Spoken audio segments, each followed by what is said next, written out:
দাদা বাড়িতে আসেনি? দাদা? কে? আমি বুদ্ধি। বুদ্ধি? আরে আসো আসো আসো, বসো বসো। তামাটে বর্ণ, গোলমুখ, গাল তোবড়ানো, এক মাথা ঝাঁকড়া কোঁকড়ানো চুল, ছেঁড়া গেঞ্জি আর ডোরাকাটা লুঙ্গি পরা বুদ্ধিবাবুর প্রবেশ। বুদ্ধি কাকুর পরিচয়টা দেয়া যাক।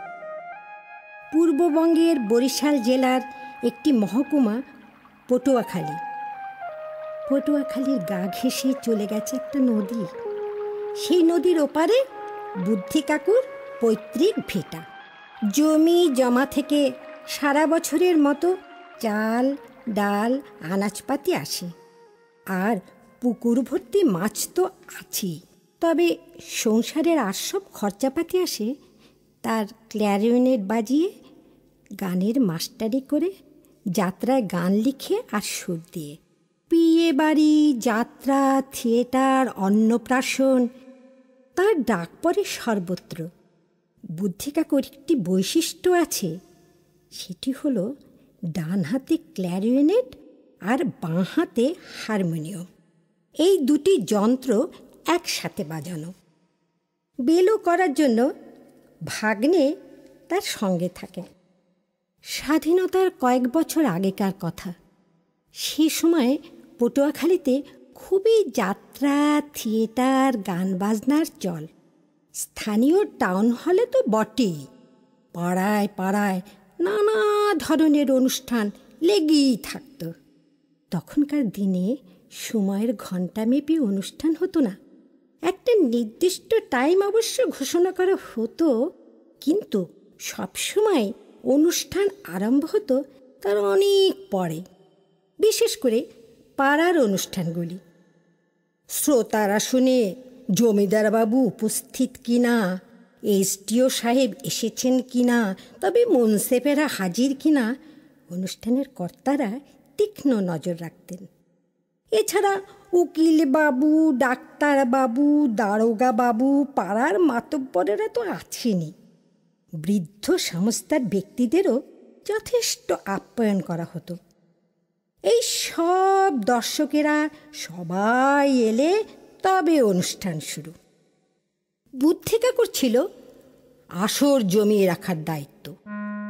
ক্ল্যারিনেটে সুরটি দিলেই মা মাসিদের সাজগোজ, বাচ্চাদের বকাবকি, খাওয়া দাওয়া সব কাজই তড়িৎ গতি। ওরে রেডি হ, ওরে তাড়াতাড়ি কর, ওরে সামনে জায়গা ভর্তি হয়ে যাইব, ওরে তালা লাগা, ওরে দুধের বোতল নে, আরে পান নে, আরে আমার জোতা জোড়া গেল কই, ইত্যাদি ইত্যাদি। যে অনুষ্ঠান আরম্ভ হওয়ার কথা রাত 8টায়, তা গড়িয়ে গড়িয়ে 10টা তো হবেই। আসর গরম রাখার জন্য আছেন বুদ্ধি কাকু। ওস্তাদি রাগরাগিনীর বন্দিশ থেকে শুরু করে হাল আমলের বায়োস্কোপের গান তার কাছে কি নেই। ছোট ভাইয়ের হাতে তবলা ঢুকি, ভাগ্নে প্রাণপণ হারমোনিয়াম বেলো করে যাচ্ছে। আর বুদ্ধি কাকুর ডান হাতে ক্ল্যারিনেট, বাঁ হাতে হারমোনিয়াম। 3 ঘন্টা এক নাগারে বাজানো বুদ্ধি কাকুর কথায় নৈশ। গ্রামের পাঠশালায় তাঁর লেখাপড়া। তিনি নিয়মিত গান রচনা করেন আর সুর দেন। যাত্রায় ওর গান যথেষ্ট পপুলার। শিল্প সাহিত্যের পৃষ্ঠপোষক পটুয়াখালীর ধীরেন্দ্রনাথ দাসমশাই। বুদ্ধি কাকু এই দাদার কাছে আসেন টাকার জন্যে। ধীরেনবাবু ধার দেন, শোধ দেবার দিনক্ষণ ঠিক হয়, কিন্তু দিনের পর দিন, মাসের পর মাস কেটে যায়, সে টাকা বুদ্ধি কাকু শোধ করতে পারেন না। এই না পারার জন্য ধীরেনবাবু নিশ্চিন্ত। ডাকলি বুদ্ধি কাকু তার ভাগ্নে আর বাজনা দুটি নিয়ে হাজির হবেনি। দাদা, দেখলাম আপনার শালারে স্টিমার ঘাটে। আইসে।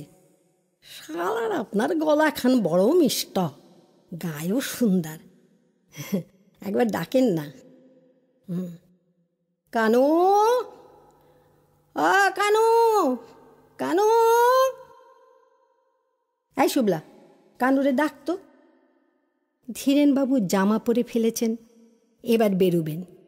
বুদ্ধি কাকু কানের কাছে ফিসফিস করে বলেন, ঠেকছি দাদা। মাথা চুলকোতে চুলকোতে বলেন, হয় ঠিকই, গতবারের ধারটা শোধ দিতে পারি নাই, কিন্তু আইজ গোটা 5 টাকা দেন, বড় বিপাকে পড়ছি। ধীরেনবাবু অন্যমনস্ক থাকার ভান করেন, ধুতির কোচা ঠিক করছেন, জামার বোতাম লাগান। মানে তা এই হলো ফাল্গুন মাস, চৈত্র মাসে পারুম না, কথা দিতেছি। বৈশাখে অনেক বায়না আসবো, পুরনো দেনা আপনার 7 টাকা, আর এই হলো 5 টাকা, সব সব সুদ্ধা আপনার 12 টাকা। 12 টাকা তো বৈশাখের 10 তারিখের মধ্যে শোধ করুমই করুম। তার আগের 11 টাকা। সে কি, সেই টাকা দেই নেই আপনারে? বাহ, ধার নাও আর শোধ দেওয়ানোর সময় টাকার কথা বলো। মাফ করেন দাদা, বড় অন্যায় করে ফেলাইছে। শোনেন, এই বৈশাখী সব ধার শোধ করতে হইব, এই কথা দিতেছি। সব ধার শোধ করে দেব। দেন 5টা টাকা, বড় অসুবিধায় পড়ছি। ধীরেনবাবু পকেট থেকে একটি 5 টাকার নোট দিয়ে বেরিয়ে পড়েন। হাফ প্যান্ট পরা শ্যামলা ছিপছিপে কানু এসে হাজির। আরে কত বড় হইছ, আসো কেমন, গান টান করছো তো? কানু বুদ্ধি কাকুকে প্রণাম করে। আরে আরে আরে থাকো থাক থাক, বাচ্চা থাকো, নাম করা গাওয়াইয়া হও, বস বস বস, এখানে বসো। কানু বসে। বুদ্ধি কাকু তাকিয়াটা টেনে নিয়ে আরাম করে বসে। কোন রাগ শোনাইবা কও? কাল বিকেলে আসু মনে। অবদে তবলা ডুগিটা ফাটে নাই তো? কানু দিদি চা বিস্কুট খেতে দেন। ঠাকুরপো, আর গানের কথা কইবা না, এই গান গান কইরাই পড়াশোনায় ফাঁকি পড়তেছে। কয়দিন আমার কাছে থাইকা পড়াশোনা করবে, এই জন্যই আনাইছি অরে। কন কে বৌদি, গাওইয়া কি সারাদিন কালির অক্ষর দেখে সময় কাটাইতে পারে? তার চাই স্বরের অক্ষর। সারে গামা পাদা নিসা। সুর, আহা সুর, সুর কোথার থেকে আইসে জানো শালাবাবু? নাদ, আর নাদই হইল ব্রহ্ম। তুমি সুর সাধো, এক মনে সুর সাধো, ভগবান পাবা। সুর দিয়ে তুমি যা করতে চাও তাই করতে পারবা। সেইটা কি রকম? তানসেনের নাম শুনছ? আর আকবর বাদশাহ, বাদশাহ বটে, দুনিয়ায় ওই রকম সমজদার মানুষ আর জন্মায় নাই। তো উনি ফরমাইশ করেন তানসেনেরে, ওস্তাদ গান গাইয়া আগুন জ্বালাও। তা ধরলেন তানসেন দীপক রাগ, আর আগুন গারে কয়। রাত সবাই দাউ দাউ আগুন জ্বললে ওঠে। সবাই তখন চিৎকার করে কয়, পুইরা যাই তানসেন, পুইরা যাই, বৃষ্টি নামাও, বৃষ্টি নামাও। তানসেন ধরলেন মল্লা, ঝম ঝম ঝম ঝম ঝম ঝম ঝম ঝম বৃষ্টি। বাদশা জ্বরে ধরেন তানসেনে। সবাই ধন্য ধন্য কইরা চিৎকার করে কয়, হরিদাস গোস্বামীর শিষ্য তানসেনের সার্থক সাধনা, জয় তানসেনের জয়, জয় আকবর বাদশার জয়। এগুলা কি সত্য? মিনমিন করে কানু বলে। আমাগো পূর্বপুরুষেরা কি মিথ্যাবাদী আসিল নাকি? বড় বড় চোখে তাকায় বুদ্ধি কাকু। এর 2 দিন বাদে এক সকালে বুদ্ধি কাকু তাঁর ভাইকে নিয়ে হাজির। যথারীতি চা জলখাবার খাওয়ার পর কানুকে ডাকেন। হারমোনিয়ামখানা কাছে টেনে নিয়ে ভাইকে বলেন, এই বেটা তবলা ধর। কানু, তোমার এই স্কেল তো? কানু মাথা নেড়ে সায় দেয়। দে সুরবাদ, একটু নামা। হ্যাঁ নামা একটু। বেশি নামিয়া ফেললি, একটু সরা সরা, আর একটু চাপ দে। বেটা এখনো সুরের কান তৈরি করতে পারলি না, হারামজাদা। বলে নিজেই তবলা বাজতে শুরু করেন। নাও ধরো, গান ধরো। বুদ্ধি কাকু হারমোনিয়াম ফলো করছেন। কানু গায়।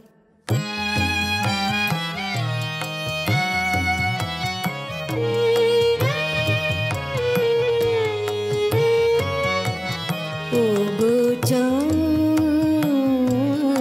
তোমারে শোনাব গান, যে চলে গেল দূরে, তার লাগি মোর নাই কোনো অভিমান। ও গো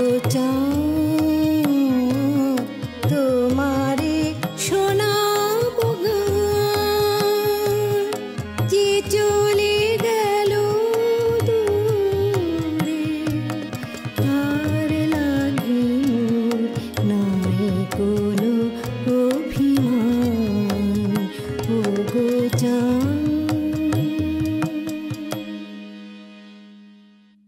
কানু পুরো গানটা শেষ করে। বুদ্ধি কাকুর মাথা নিচু। একটু চুপ থেকে বুদ্ধি কাকু বলেন, তোমার গলা এত সুন্দর, ওস্তাদের কাছে গানও শিখতেছ, রেয়াজও করো শুনি, কিন্তু এই মাইয়া লোকি গানগুলো তোমার পছন্দে আসে? কানুর মুখখানি চুপসে যায়। কানুর দিদি ফোঁস করে ওঠে, কেন কেন ঠাকুরপো, এই গান কি খারাপ? আর মায়া লোকে দেখলাটা কি? বৌদি, আপনি দোস্তাদের কাছে গান শিখছেন, একবার ভাবেন তো এইসব গানে আসেটা কি? পেন পেন্না, না আছে গলার দাপট, না আছে তালের মজা। এইসব বায়োস্কোপে খাটে, যেমন ঘটনার চাহিদা গানও তেমন। সত্য কইতেছি বৌদি, এইসব মিঠা মিঠা গান আমাগো পোলামাইয়াগো সর্বনাশ করতেছে।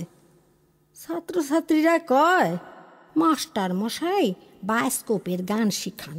আসলে খাটন নাই, গলা তৈরির ইচ্ছা নাই, ওস্তাদি গান গাওয়ানোর হিম্মত নাই, খালি শর্টকাট। কোথায় আমাগো ভীষ্মদেব, জ্ঞান গোসাই, কানাকেষ্টের গান, আর কোথায় এইসব ন্যাকা ন্যাকা গান? আরে শচীন করতাও তো দরজ গলার গাওয়াইয়া না, তবু হ্যার শিক্ষাটা দেখছেন? কি ভাব, কি লয়ের মজা, কি চলন, কি এক্সপ্রেশন! শুনলেই বুঝি কোন ব্যাটার তালিম আছে, কোন ব্যাটার গাওনের এলেম আছে। শোনো ঠাকুরপো, আজকাল কিন্তু রেকর্ডে এই হালকা গানেরই চাহিদা, তার জানি না। আপনার যেমন আমাগো তেমন, আর পোলামাইগো কথাই নাই। আর এইও কইয়া রাখি, এই যে সোজা সাপটা রাস্তা রেকর্ড কোম্পানিগুলো দেখাইতেছে, এতে আমাদের গানের সর্বনাশ হইব। অগচাই বাণিজ্য, হালা ইংরাজের জাত। আমাগো ঐতিহ্য গেল না থাকলো তাতে অগ কি? সস্তায় বাজিমাত। কেন? রেকর্ডে তো কত ভালো ভালো ওস্তাদি গান থাকে, শোনে কাটা? কয়জন শোনে? যদি কানের কাছে সস্তা চালের যন্ত্রপাতি লইয়া এই 3 মিনিটের মুখস্থ গান হয়, পোলা মাইয়ারা তো ওই দিকেই কান পাতবো, শিখব। ওই বাজে শূন্য শূন্য এই কানটারি 12টা বাজবো। দেখো, পড়াশুনো কইরা এইসব গান চালানো কি সহজ? পড়াশোনা তো করতে হইব। পড়াশোনা একটা বিদ্যা, আর গান একটা বিদ্যা না বৌদি? শোনো শালা বাবু, তোমারে আমার গুরুর গান শোনামো। 70-এর উপরে বয়স হইব। দোলে জমিদার বাড়ি হিন্দোল রাগে ধামার গাইলে 1000 খানেক লোক। ওনার বোল বাট লয়ের কেরামতি দেখা লোকে আত্মহারা, টান দিয়ে দেয় না? জমিদার বাবু কন, বুদ্ধি কি গানই শুনাইলা, শুধু টাকা না, একখান শালও দিছে আমার গুরুরে। দেখো গিয়া সকাল হইলে নদীতে স্নান কইরা এক ঘটি দুধ আর সুজি বানিয়া খাইব, তারপর তানপুরা লইয়া ঘর বন্ধ কইরা 4 ঘন্টার আওয়াজ, পুরা 4 ঘন্টা। কোন হালাই কইব ওনার এত বয়স। উনি কন সাধনার পথে থাকলে গলায় তেজ থাকে, গলা সুরে থাকে, ঈশ্বরের আশীর্বাদ মেলে। বুদ্ধি কাকুর কথায় কানু মন্ত্রমুগ্ধ, চোখ দুটি ছলো ছলো। একটা গান শোনো কানু, কমলা জরিয়ার গান। সুরার কথা হইল কাজী সাহেবের।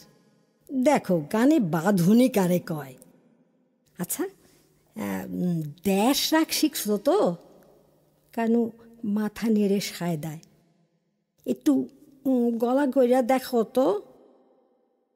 কানু ভয়ে ভয়ে গায়, সারে মা পা নি সা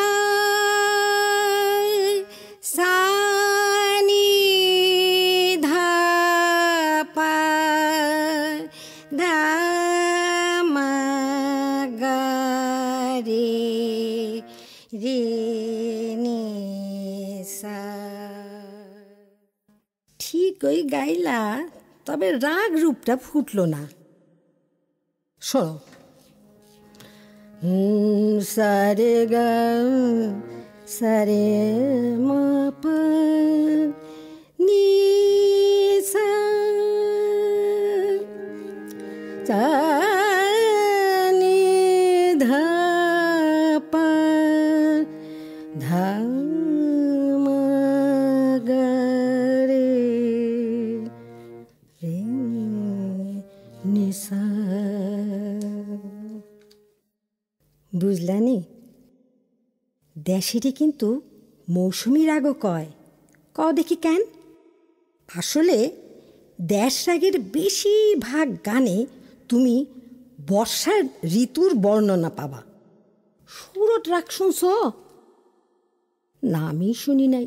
ওই দেশ রাগের মতোই, তবে দেশে যেমন গাটা স্পষ্ট, সুরটে গান্ধার গুপ্ত থাকে। এই দুইটা রাগের মিশ্রণে এই গান। তাল হইল একতালা। ঠেকা জানো তো? দাও তো, ঠেকা দাও তো, তাল দাও।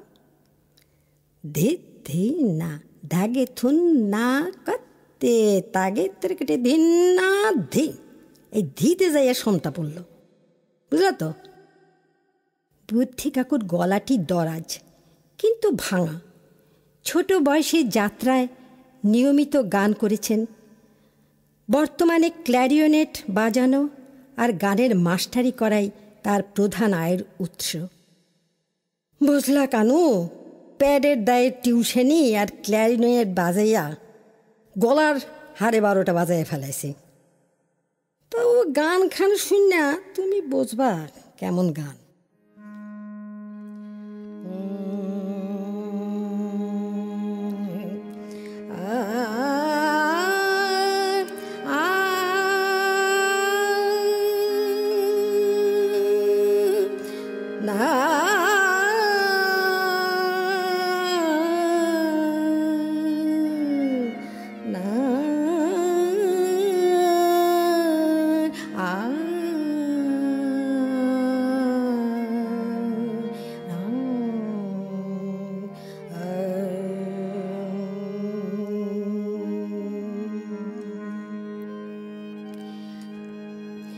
কেন করুণ সুরে হৃদয় পুরে বাজিছে বাঁশরি?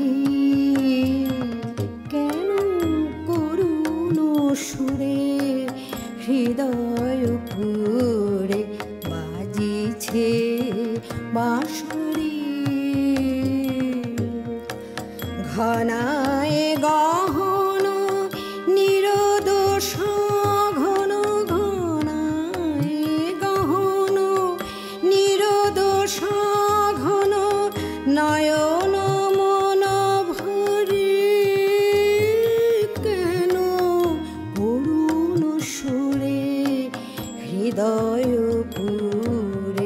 বাজিছে বাঁশরি, কেন করুণ সুরে হৃদয় পুরে বাজিছে বাঁশরি।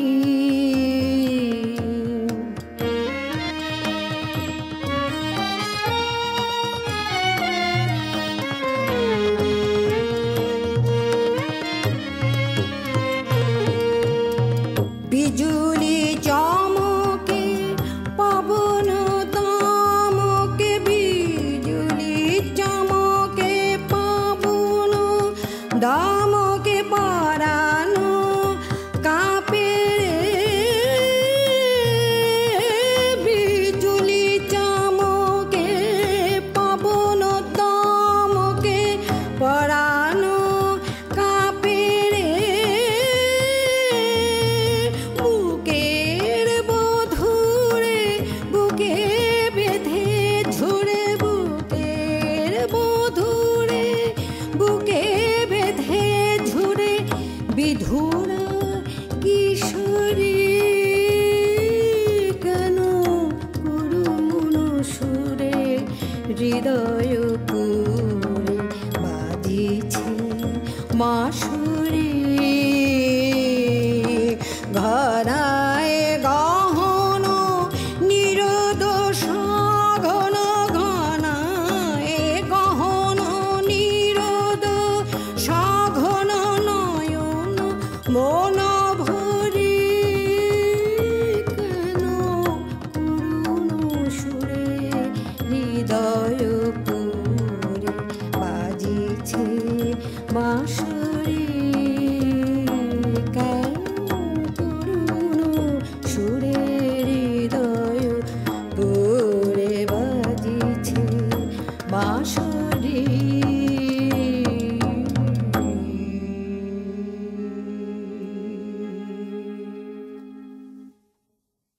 বড় ভালো গান শোনাইলা ঠাকুরপো। শোনো কানু, গান গাইতে হইলে চাই খোলা গলা, কারেক্ট সুর আর জেব্বা পরিষ্কার, যাতে স্পষ্ট উচ্চারণ হয়, শ্রুতি আর মীরের আন্দাজ, এবং আর কি না লয়বোধ। রেওয়াজ কইরা যদি তুমি এই 5টা জিনিস হাসিল করতে পারো, তোমারে পায় ক্যাডা। এখন পড়াশোনা করতেছো করো, গান চালাইয়া যাও, সময় মতো গানের সমুদ্রে ঝাঁপাইয়া পড়বা। গানের কোনো বয়স নাই, এইটা হইল শ্বাসের কারবার। তোমার নিয়ন্ত্রণে শ্বাস রাখো, বুক ভইরা দম লাও, প্যাডে গনে আওয়াজ তোলো, প্যাডের থেকে আওয়াজ। তোমার গানে মানুষ শুধু না, স্বয়ং ভগবান দেখা দিবেন। বুদ্ধি কাকুর রোগা পাতলা চেহারায় একদমে 3 মিনিট ঘড়ি ধরে ক্ল্যারিওনেটে শুধু শ্বাস সুরটি ধরে রেখে আমাদের অবাক করে দিয়েছিলেন।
পোস্টম্যানের গল্প কে শুনতে চায়? দুদিনের দাড়ি না কামানো, ব্যাগ কাঁধে, একগোছা চিঠি হাতে, কটন শার্ট প্যান্ট পরা চটি পায়ে, শান্ত, শ্রান্ত ও স্থির লক্ষ্য পোস্টম্যানের কথা আমরা বড় একটা ভাবি না। তার দিকে তখনই শুধু চোখ যায় যখন দেখি রেজিস্ট্রি করা চিঠি বা পার্সেল এনেছে। মনে মনে তার বাপান্ত করি যদি দেখি টেলিগ্রাম এনেছে। কটা টেলিগ্রামে সুখবর থাকে। পোস্টম্যানকে অভিনেতার হাসিতে প্রসন্ন রাখার চেষ্টা করি দুর্গাপুজোর সময় ঘনিয়ে এলে। আগমনী গান শোনা মাত্র আমি সতর্ক হয়ে যাই। আমার এই অনভ্যস্ত হাসির উদ্দেশ্য এবারের পুজো বকশিস যদি একটু হিসেব করে দেওয়া যায়। পুজোর সময় পোস্টম্যান বহু বচনে বলতে হবে। বকশিস নিতে আসবে চিঠির পোস্টম্যান, পার্সেলের পোস্টম্যান, তারপর আরও 3 জন। তারা যে সঠিক কী বোঝা ভার। সবাইকেই কিছু কিছু দিতে হয়। নয়তো দেখব বিদেশের পিকচার পোস্টকার্ড, খামভরা ফটো বা পার্সেল হাতে এলোই না। প্রাপ্তিযোগ যে ঘটেনি সেটা বোঝা যায় কিছু পরে প্রেরকের অনুসন্ধান থেকে। এই পোস্টম্যানেরাই আবার দেখি হন্তদন্ত হয়ে ছাত্রছাত্রীদের পরীক্ষার অ্যাডমিট কার্ড বা কোর্সের পড়া পৌঁছে দিতে আসে, যেন দায়টা তাদেরই।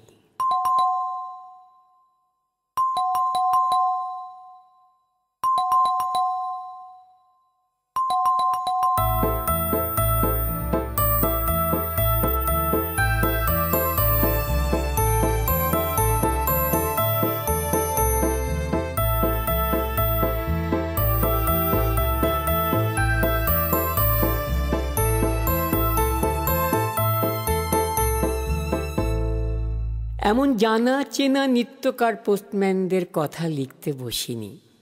আমি যে পোস্টম্যানের কথা বলছি সে একটা 5 বছরের ছেলে। জীবনে 2 বার জ্ঞানার্জনের সুবুদ্ধি উদয় হয়েছিল। একবার পুলিশের হাতে বেদম মার খাওয়া স্বদেশী কানাইলাল ঘোষকে কপিল মুনির সাংখ্য দর্শন শোনাতে অনুরোধ করেছিলাম। বললেন, দেখুন, আপনার দর্শন তো আপনার ডাক্তারি বইতেই আছে, অযথা সময় নষ্ট করবেন কেন? সম্প্রতি সুপণ্ডিত চিত্তরঞ্জন বন্দ্যোপাধ্যায়ের কাছে মহাপ্রভুর ওপর কিছু প্রশ্ন নিয়ে গিয়েছিলাম। তিনি বললেন, আপনি বরং আপনার ডাক্তারি জীবনের কথাই লিখুন। ডাক্তার রোগী সম্বন্ধটা নিতান্ত ব্যক্তিগত এবং গোপনীয়, অতএব প্রকাশযোগ্য কিনা প্রশ্ন করে জবাব পেলাম, এতে কোনো দোষ নেই, কেবল রোগীদের নাম ধাম ঠিকানা না জানালেই হলো। অর্থাৎ লেখার ভিতরে রোগীদের যে কোনো মানুষ করে দিলেই হলো। বারবার দেখেছি গুণীজনেরা আমি মুখ খোলার আগেই আমার মুখ ঠিক দিকে ঘুরিয়ে দেন। তবে একটা ব্যাপার বুঝলাম, লেখকেরা তাদের সৃষ্টির সাফল্য নিয়ে যে গর্ব করেন তার অনেকটাই আমাদের মতো মানুষদের, আমার ক্ষেত্রে রোগীদের প্রাপ্য, তাই নয় কি?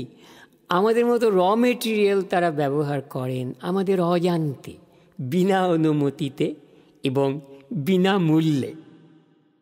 আমি ঠিক করেছি আমার এই লেখায় ব্যবহৃত মানুষটাকে ঠকাবো না, আর তাকে বঞ্চিত করার প্রশ্নই ওঠে না।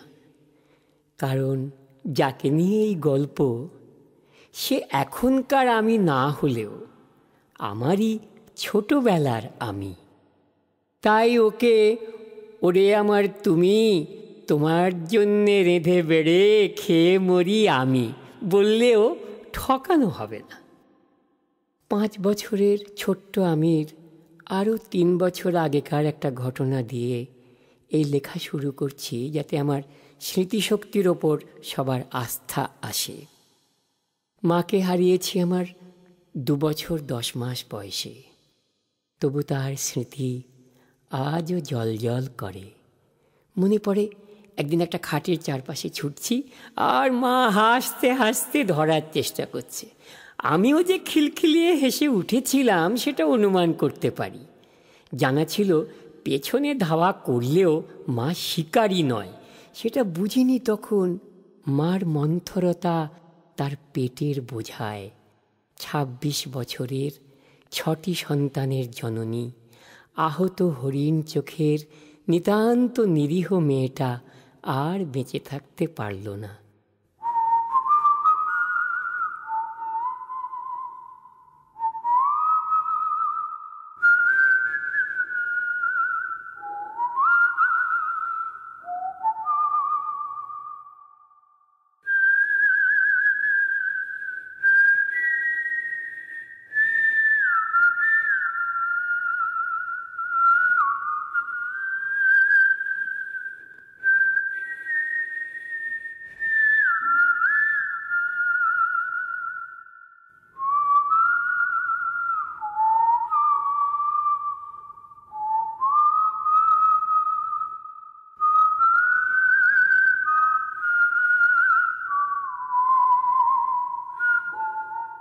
ওই বয়সের এমন আরও ২-৪টে ঘটনা মনে মনে গেঁথে আছে, তবে এগুলোর তেমন কোনো গুরুত্ব নেই। বড় মামা ডাক্তার ছিলেন।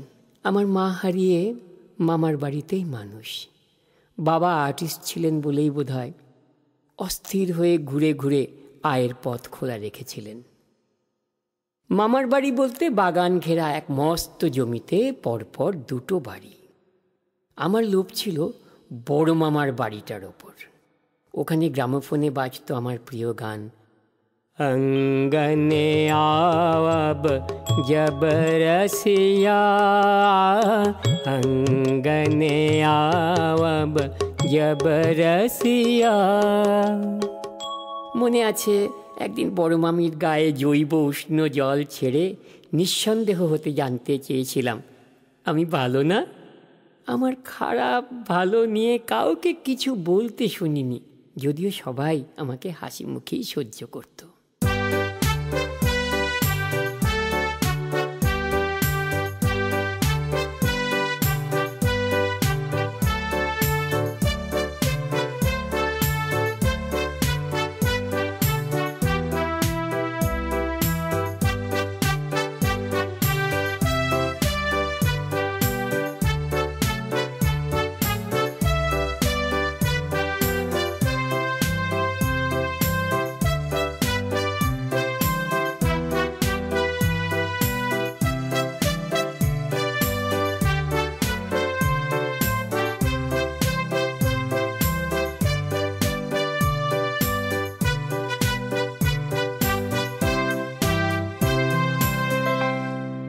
বড় মামার কাছে ডাক্তারির বিজ্ঞাপনও লেখা আসতো বড় বড় খামে।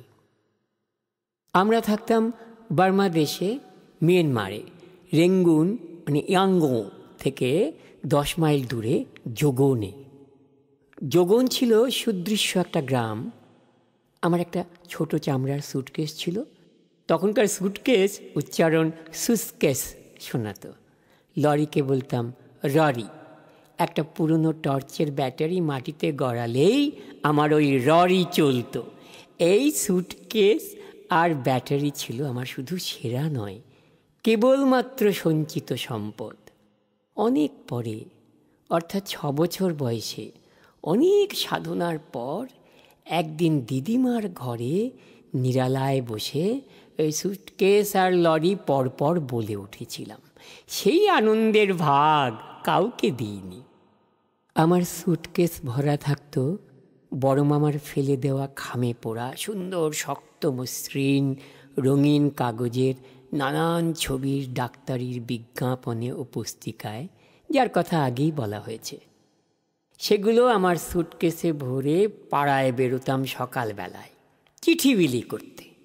তখনও স্কুলে যাবার বয়স হয়নি। বেশিরভাগ বাড়ির ছেলেমেয়েরা ও গুরুজনেরা ততক্ষণে চলে গেছে স্কুল কলেজে বা কাজে। পাড়ায় থাকতো বুড়ো মকাই ও তার মতো বুড়ো বুড়ি আর বাড়ির গিন্নিরা। যোগনের ও পাড়ায় কখনোই যেতাম না। ওই বিদেশ বিভূঁইতে ভরসা ছিল না। এ পাড়ার সবাই আমাকে চিনত। আসল পোস্টম্যানদের মতো পথে পথে অত ঘুরতে হতো না। পাড়ার প্রধান পথ একটাই, রেঙ্গুন ইনসিন রোড থেকে বাঁ দিকে বেরিয়ে আসা লাল কাঁকড়ের ঢালু রাস্তাটা দ হয়ে রেল স্টেশনের দিকে হারিয়ে যেত। এই দয়ের প্রথম মোড় পর্যন্ত আমার চিঠি বিলির এলাকা, তারপর পাঞ্জাবিদের পাড়া। এই প্রিয় রাঙা পথটা এখনকার প্রিয়জনদের মতো মাঝে মাঝে শত্রুতা করতে ছাড়ত না। আপন মনে দৌড়নোই ছিল আমার খেলা। মুখে বু শব্দ করে হয়ে যেতাম মোটর গাড়ি, মাঝে মাঝে কাঁকড়ের ওপর পড়ে যেতাম। থুতনি কোনোই আর হাঁটু জ্বালা করে উঠত। খুঁড়িয়ে খুঁড়িয়ে বাড়ি ফিরতে হতো। দাদু বাইরের ঘরে ইজি চেয়ারে বসে রোজ সবই যে দেখেন বুঝতাম না। সহানুভূতি পাবার আশায় চোখ মেলতেই দেখতাম দাদুর চোখ মিটিমিটি হাসছে। সান্ত্বনা দিতেন এই বলে, তোমার কোনো দোষ নেই, রাস্তাটাই থেকে থেকে তোমার সামনে দাঁড়িয়ে যায়। এমন স্বস্তি বচনে নিশ্চিন্ত হতাম যে পড়ে যাওয়াটায় আমার কোনো হাত নেই। এরপর ব্যথা লাগলেই বুঝতাম যে রাস্তাটা বেরসিকের মতো আমার মুখের সামনে আবার দাঁড়িয়ে উঠেছে।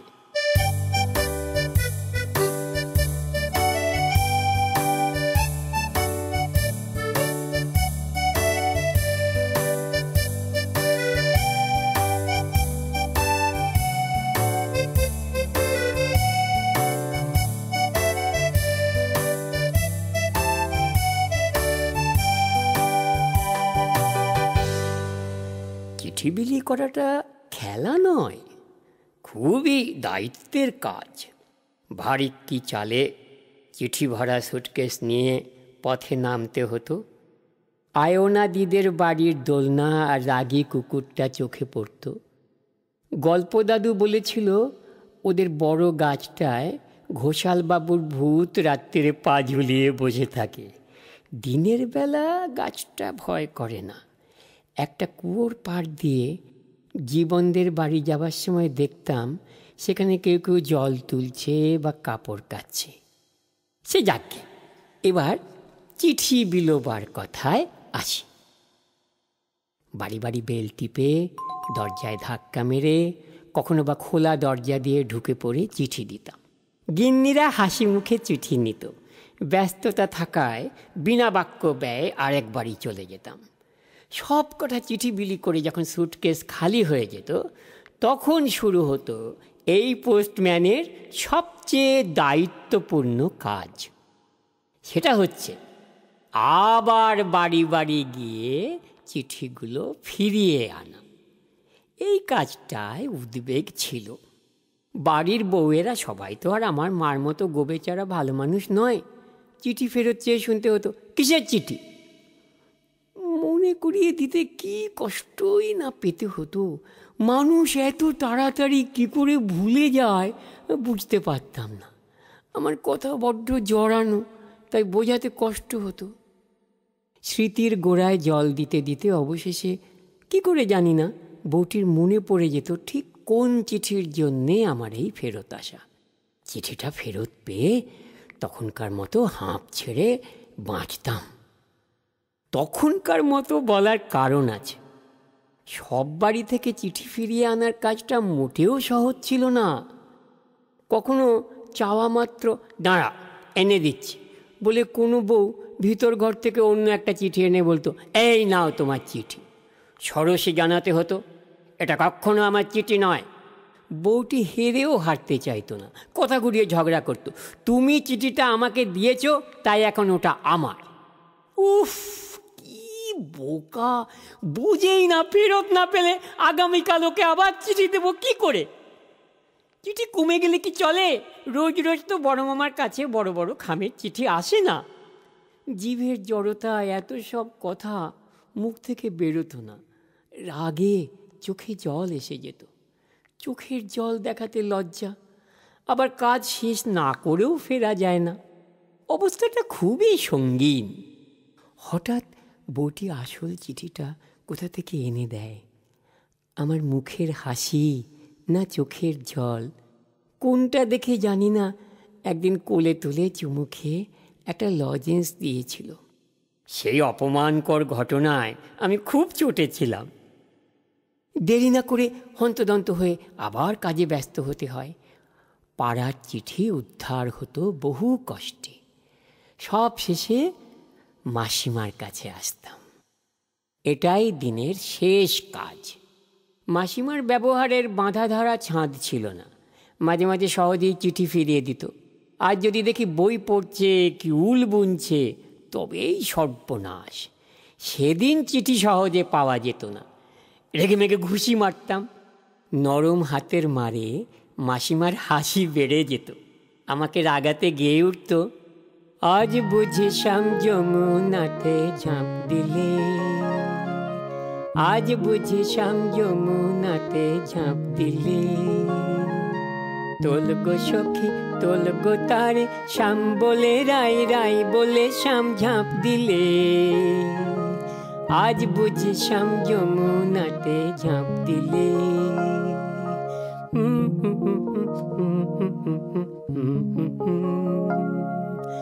জলে আছে কালিয়ার ছানা, ছানা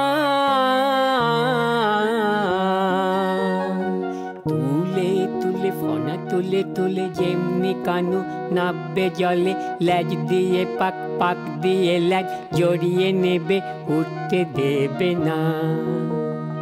তখন কে বাজাবে বাঁশি যমুনা জলে, কে বাজাবে বাঁশি যমুনা জলে। তুলে তুলে ফনা তুলে তুলে যেমনি কানু নাববে জলে, ওই যেমনি কানু নাববে জলে গাইলেই ঘুষির আর হাসির মাত্রা বেড়ে যেত। আমার নাম তো কানু, তাই এই খ্যাপানো। কানু নামটার সার্থকতা তখন বুঝিনি। বুঝলাম পোস্টম্যানগিরি ছেড়ে অনেক বড় হয়ে, অর্থাৎ পাড়ার স্কুলের ইনফ্যান্ট ক্লাসে ভর্তি হয়ে। সেটা অবশ্য অন্য গল্প।